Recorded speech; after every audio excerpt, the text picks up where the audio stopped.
Hello, everyone, and welcome to today's edition of Horsesmouth Live. My name is Ellen Rogin, and this is the Extraordinary Advisor Show. And we have great information for you to help you in every area of your life, especially your business. And I'm really excited and interested in our topic today. I think you will be too, which is on gray divorce. So I know many of you advisors out there of course, you probably all had clients who've been through divorce. Maybe you have a specialty in the divorce area, maybe not, and you're thinking about it. And our guest today, Linda Lingo, is a friend of mine who really specializes in this area and has a deep understanding and is going to talk to us about how this is different than other clients getting divorced, things that you maybe should really think about, what not to say, what you can say to people.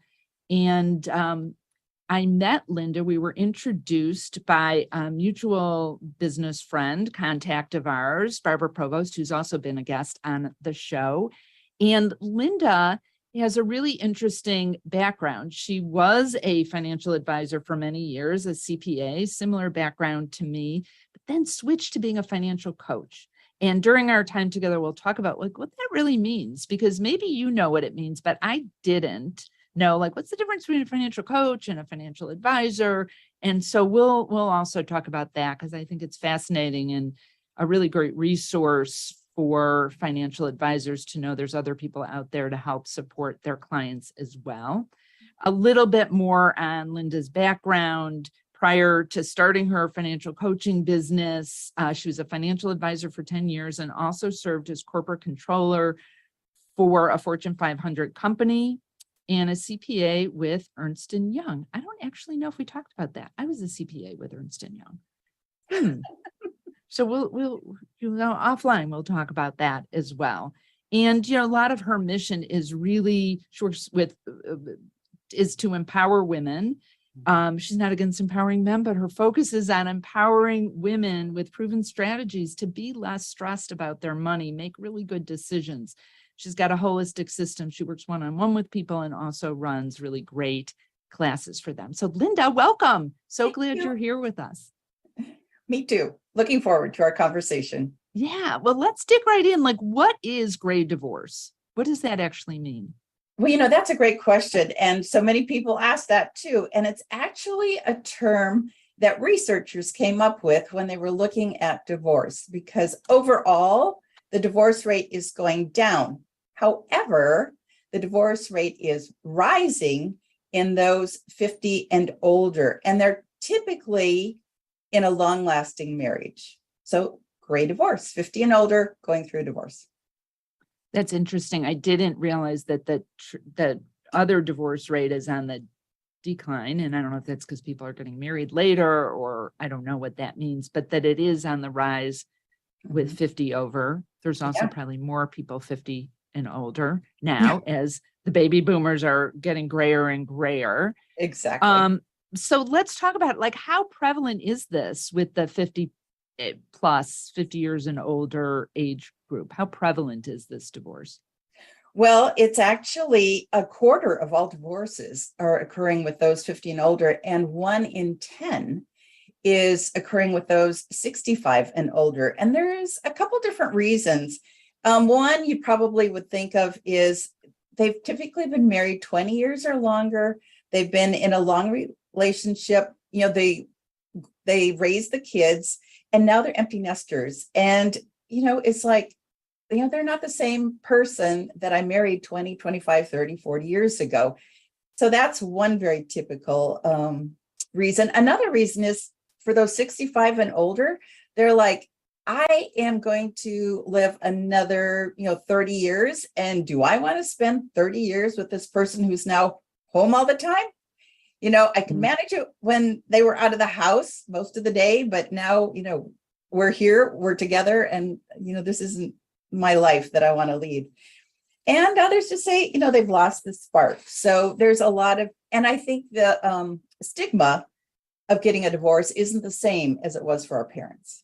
So I'd say that figures into it as well. Yeah, my mom's parents were divorced, and it was actually like a bigger stigma than you and I can even imagine. People wouldn't let her come over and play because her parents were divorced. I mean, it was like a huge stigma back then. And it was really, really difficult. And so clearly that's gone down because we all know people, Yeah. you maybe be your own parents who've been through divorce. So Mhm. how is when someone's over 50 and they're getting divorced, how is that different than the typical divorce that advisors might think about? Well, because these people are typically retired, near retirement, or have reasons why they haven't retired yet. So, and most of them have grown children or grandchildren. So that makes it a little bit more difficult. And what really makes it complicated is the division of assets. Because if you've been married 20 or more years, you've accumulated a lot, not only physical assets, but monetarily. So you're looking at a division of retirement assets, maybe a pension. So it just makes it a whole lot more complicated. Do you think that people going through a gray divorce have a different worry than other people, or is it in some ways less worrisome? Like if you know you're okay to retire, then maybe you're like, okay, we'll just split what we have and downsize our lifestyle. Or do you think there's other stressors, financial stressors that come into play when someone's contemplating a gray divorce? Yeah, I think at this age, well, one of the statistics is that women's household income is going to fall by 41% following a divorce or separation after age 50, while a man's household income will only drop by 23%. Now, couple this with the fact that women on average live 5 years longer than men, and you've got some serious financial consequences. So that's obviously one big difference for women going through a gray divorce. The other one is, believe it or not, there are still so many women who have been supported by their husbands. And so we're looking at spousal support. And if you're 50, 55, 65, you're probably not going to go out and get a job, to supplement your income. I mean, it's, who wants to be a Walmart greeter at 65? I mean, honestly, that just sounds horrible. So spousal support is a big deal. And then retirement planning. So if you're 55 and you got 10 years to retire and you have your retirement on track, and all of a sudden, maybe not all of a sudden, but it's got to be halved. And then you put into that mix the family home. And I want to make sure that I make this point. The number one financial mistake women make is wanting to hang on to the family home.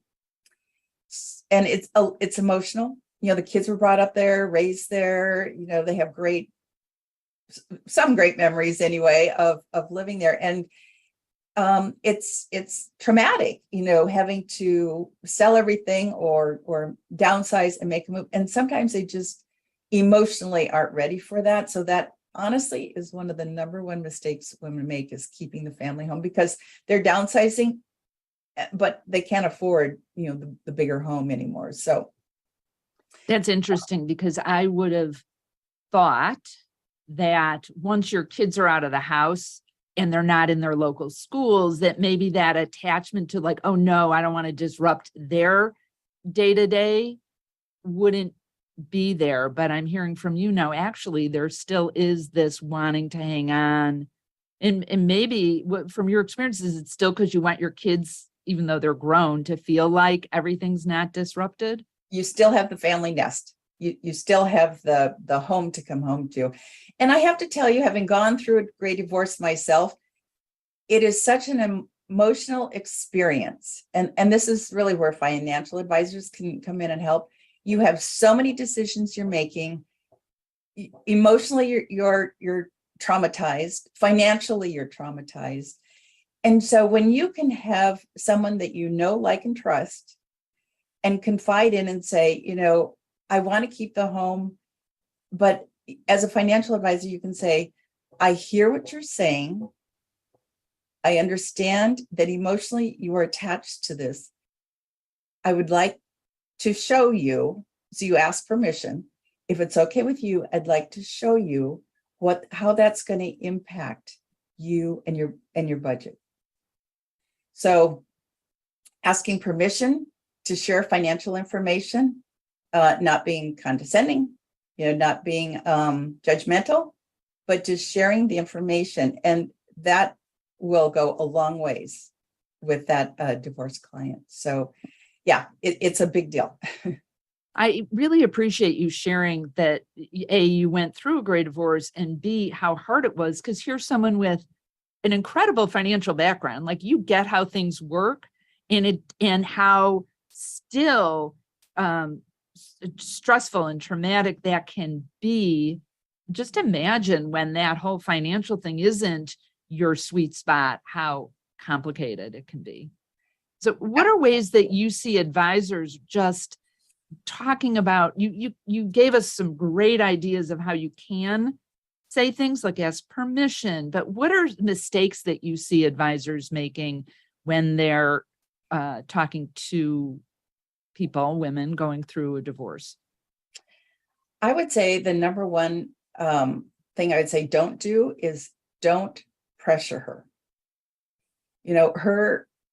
Her retirement has just been cut in half. And you need to learn to be supportive. And like I said, empathetic, listening. The last thing you want to do is be condescending or demeaning.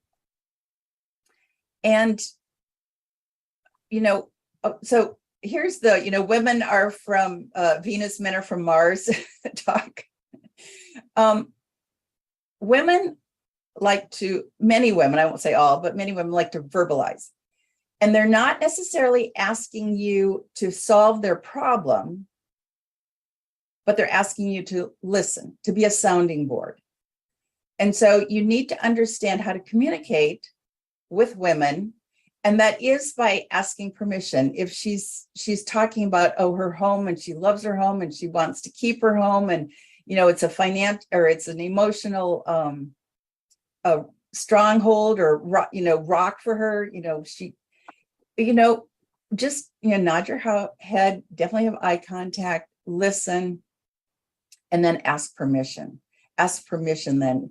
Is it okay if I share with you what that's going to look like? Because when you're in the moment going through a divorce, you are not looking at what your finances are going to be in 5 years, 10 years, or 25 years. Right now, this is the number one question women going through a divorce have. Will I be okay? If you can help them to understand that's the underlying question, and if you can show them they will be okay, and this is how they will be okay, you will earn not only their like, but their trust. And when you earn their trust, you'll be their financial advisor for life. Not only that, but women talk, whether it's at the hair salon, the nail salon, or at the gym. And we will tell our friends, my financial advisor heard me. He didn't talk down to me. He wasn't condescending. He heard me, and he or she helped me walk through the numbers, which I had no idea what they were, because once again, many of these women have not been in charge of the finances. Many of these women, their husbands did it all. So not only are they forced with, having half, but they're also having to learn how to do all of this. So when you can take the time to educate them on things like budgeting, and okay, so I hate the word budget, intentional money saving and spending plan is what I like to call it. But when you can help them walk through the process and then help them see that they will be okay and what that looks like, and sometimes that is a hard conversation, but it's being empathetic and listening that really goes so far. So, yeah. And I want to add to this a couple things. One, on the advisor side, this is, and I know you're not inferring this, but it's not just men that have an issue.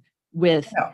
jumping in with a recommendation. Lisa Dad, who was a guest we've had on the show a couple of times, said one of the problems advisors have is that they're always advising.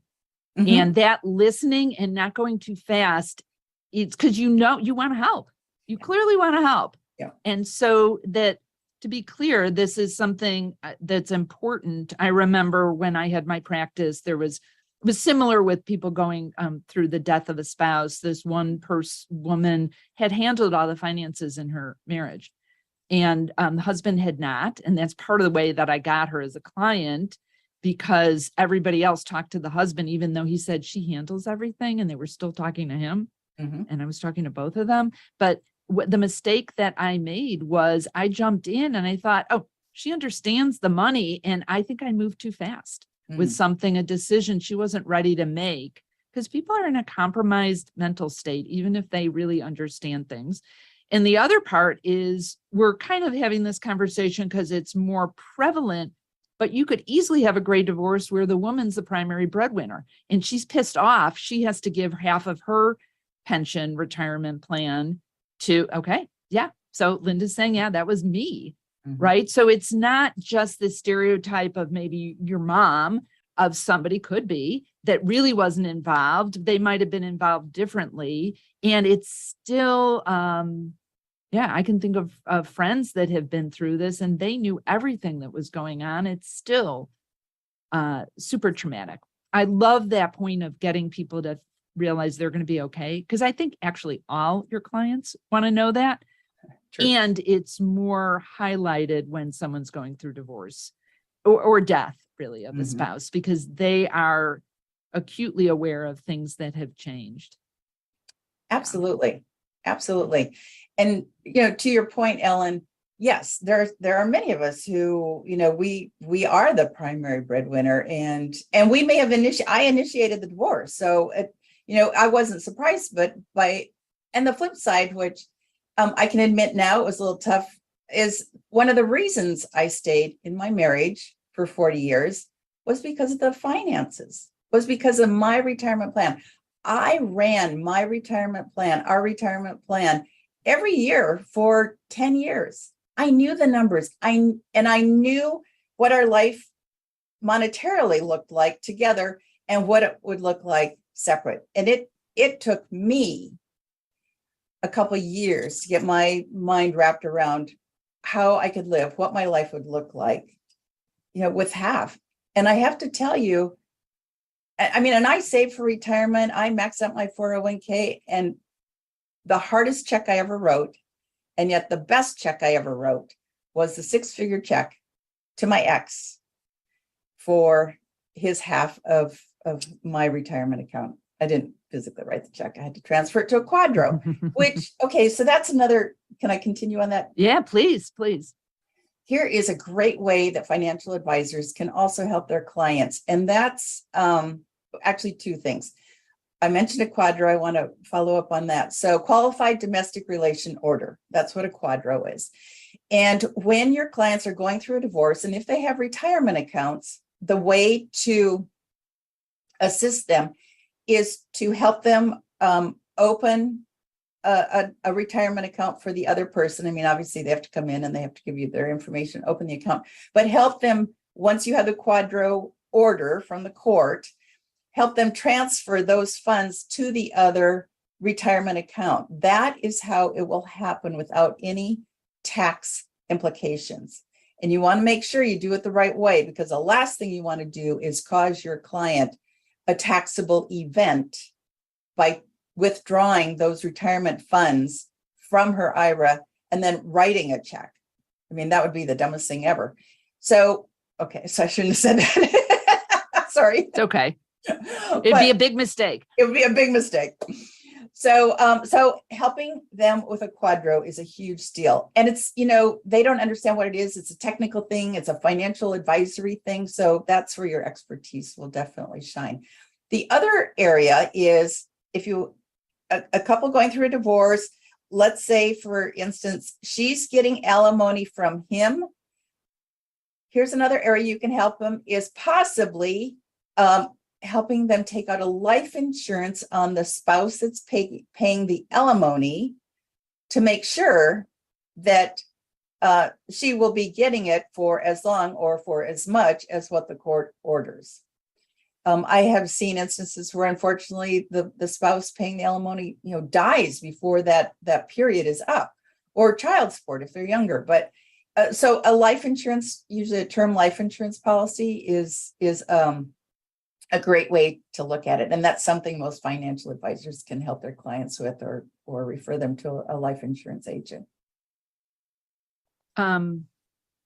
Perfect. So Linda, I want to make sure we have a little time to talk about, like, what is a financial coach and how is that different than a financial advisor? And why did you switch from being an advisor to a coach? And how, last question, I'll stop firing them off, and how a financial advisor might actually even partner with a financial coach to serve their clients? Thank you for asking. So I became a financial coach and decided to transition from being a financial advisor to a financial coach when many of my clients were women, and they wanted and needed more education, financial education. And back in the day, we didn't get paid to educate. We got paid to manage assets under management. And I found that I took a lot of time to educate my clients. I was putting on a lot of seminars, and I loved it. So I transitioned to a financial coach. And what that means is I do not manage money. I don't advise on investments, individual investments, or mutual funds or ETFs. What I do is I educate women, and I use a holistic approach because as a former financial advisor, I was never taught or educated on things like money mindset or values-based investing. And those are things that are really important to me and to most of the women I coach. And so that's why I went into being a financial coach, so I could be holistic, so I could help women understand that they weren't a bad person because they were using a credit card. And I think that's one area financial advisors could improve on, is don't blame and shame women or anyone because they use a credit card, because a lot of times that's satisfying an emotional need. And the client needs to realize that. And that's not something a financial advisor always is equipped to help them figure out and walk through. So a financial coach is more holistic. At least I'm more holistic. We do money mindset. I educate them on, so I don't like the word budget, intentional money spending and saving plan, and then also on investing. So the basics of risk and return, volatility. What is a stock, a bond, and mutual fund? Because so many clients, if you really have eye contact with them and connect, you'll realize when they start glazing over because you're using all the lingo and they really don't have a clue. And so to really slow down and explain things to them, not in financial terms, but in everyday language. And so that's what I do. And then I help them with legacy planning. What does that look like? Charitable, family, and that's where I refer them to, estate planning attorneys, things like that. So I think you had more questions, but those are the ones I remember.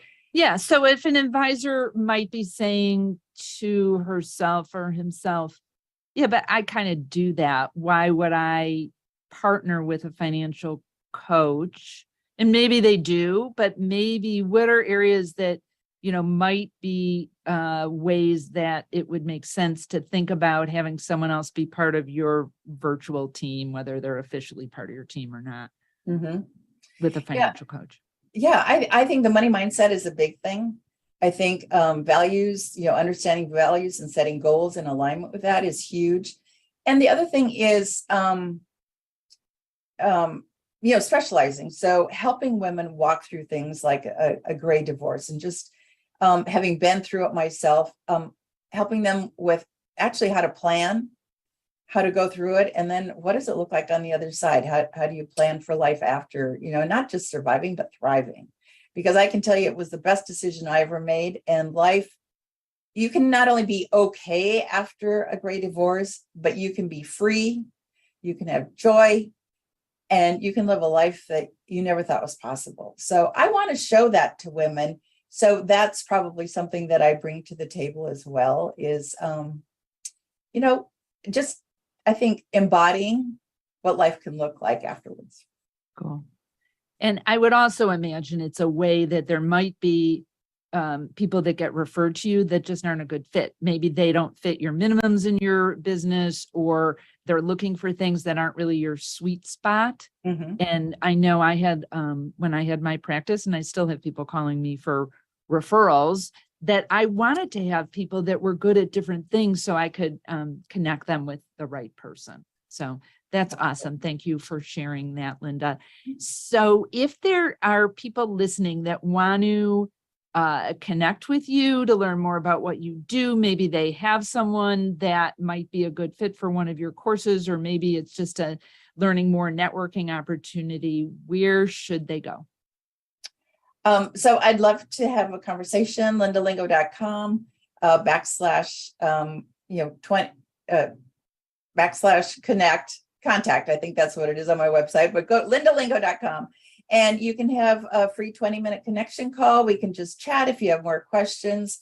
And I have a YouTube channel, which people enjoy, because, you've seen me now, but if you have clients and they're like, I don't know, I'm very real on my YouTube channel. So Linda Lingo YouTube is up there. And so lindalingo.com obviously is the easiest way. Great. Thank you. And I'm so glad we got connected. I love having you as my friend now and in my sphere of really awesome financial professionals that I know and share with. And so thank you for sharing this great information with us today, Linda. My pleasure. Thank you for having me. And for all of you listening or watching, thank you for being here. Again, my name is Ellen Rogin. If you want more information about me or my programs, you can go to ellenrogin.com. And if you go to ellenrogin.com/Horsesmouth, you can download my special report, which is what extraordinary advisors know that others don't. And so thank you for being here. We can connect also on LinkedIn. If the question to ponder today is, how are you really connecting and supporting your clients? I'll put that out there. And remember to be great and create great every single day. Thanks. Thank you.